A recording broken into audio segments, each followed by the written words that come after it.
qual é a principal diferença na hora de fazer um processo de adequação à LGPD de uma empresa privada ou do poder público?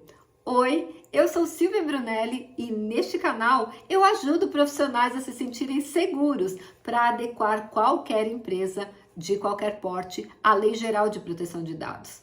E se você quer aprender mais sobre a Lei Geral de Proteção de Dados todos os dias, se inscreve aqui no canal, porque todos os dias, sem exceção, nós trazemos um conteúdo inédito para levar a tua carreira para o próximo nível. Aquele nível onde você vai se sentir seguro, segura para adequar qualquer empresa de qualquer porte à Lei Geral de Proteção de Dados.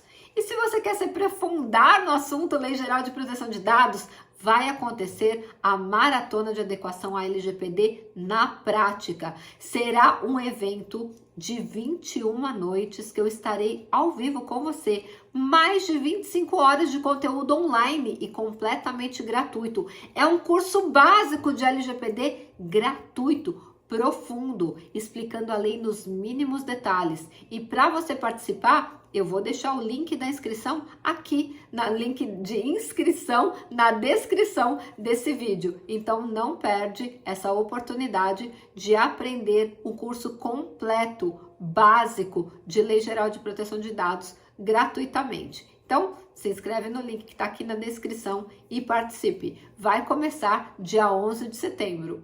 Que data, hein? Vai ser o destruidor de paradigmas da tua vida. Então, venha estudar com a gente. Mas voltando aqui ao assunto do nosso vídeo. Qual é a principal diferença quando você vai fazer um processo de adequação de uma empresa privada ou então de um órgão público?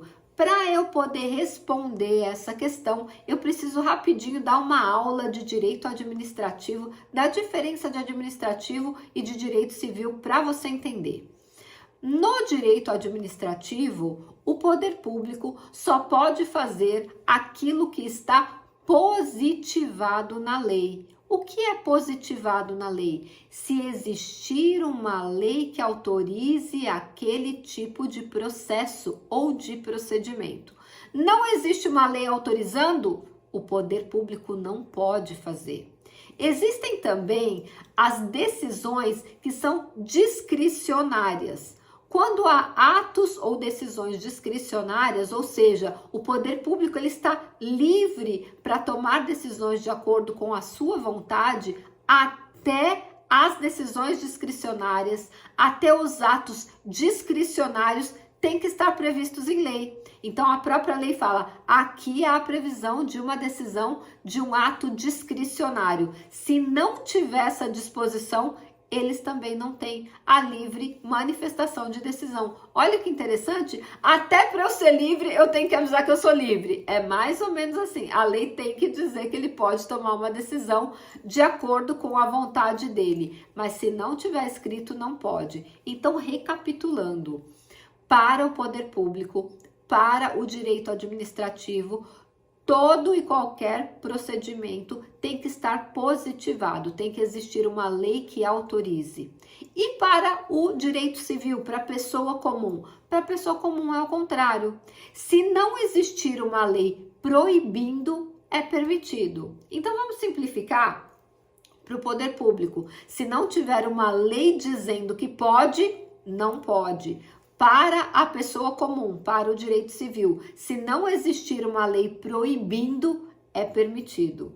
Olha que legal! Então, essa é a diferença básica. E é com base nisso que nós vamos entender o processo de adequação à LGPD das empresas privadas e das empresas públicas. Porque a empresa pública, ela faz parte do poder público e o poder público precisa seguir as regras do direito administrativo. O que não é permitido pela lei é proibido. Com base nisso, quando você vai fazer um processo de adequação à Lei Geral de Proteção de Dados, você precisa buscar na lei uma autorização legal, isso deve estar positivado, qual é o comportamento que o poder público vai tomar. Exemplo, para tratamento de dados comuns ou gerais, existe um dispositivo autorizando o tratamento na lei? Existe. Aonde está, Silvia? Está no artigo 7º, no inciso 3. Vamos ler? Diz assim: o tratamento dos dados pessoais somente poderá ser realizado pela administração pública para o tratamento e uso compartilhado de dados necessários à execução de políticas públicas previstas em leis, olha aqui, tem que ter previsão legal, e regulamentos, ou respaldadas em contratos, convênios ou instrumentos congêneres, ou seja, parecidos, observados à disposição do capítulo 4 desta lei, que é o artigo 23 a 30, que a gente já vai tratar dele. Então, olha só, o poder público pode tratar um dado comum ou geral? Pode, seguindo as regras do artigo 7º, inciso 3. E se forem dados sensíveis, Silvia? Também temos lá no artigo 11, inciso 2, letra B. O tratamento compartilhado de dados necessários, isso tratamento de dados sensíveis, tá? Então tá escrito assim, no artigo 11. O tratamento dos dados pessoais sensíveis somente poderá ocorrer nas seguintes hipóteses. Inciso 2, letra B. O tratamento compartilhado dos dados sensíveis necessários à execução pela política pública, pela administração pública de políticas públicas previstas em leis ou em regulamentos. Vou repetir. O tratamento de dados sensíveis somente poderá acontecer quando o tratamento compartilhado de dados forem necessários à execução pela administração pública de políticas públicas previstas em leis ou regulamentos. Ou seja, tem que estar positivado na lei. Para por aí a diferença, Silvia? Não.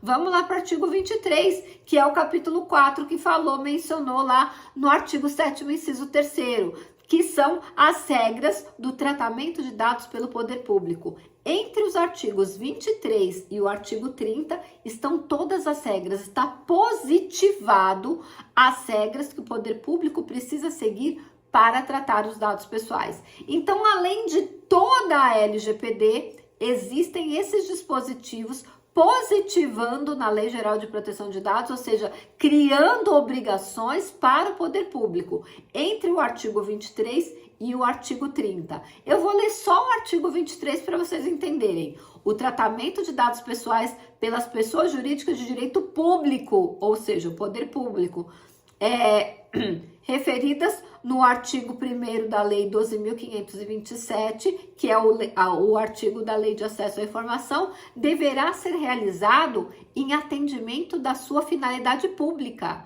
O poder público não pode tratar dados sem ter uma finalidade pública, na persecução, ou seja, perseguindo o interesse público. O interesse público é sempre maior do que o interesse pessoal, com o objetivo de executar as competências legais, ou seja, tem uma lei que impõe e cumprir as atribuições legais do serviço público. Aí traz mais uma série de obrigações legais aqui, então saiba, a diferença principal é que, para o poder público, tudo tem que estar positivado em lei. Se não estiver, é proibido. Enquanto para as empresas comuns, se não houver proibição, significa que está permitido. Você sabia dessa diferença? Me conta aqui nos comentários que eu quero saber. E se esse conteúdo fez sentido para você, antes de ir embora, aperte o seu like.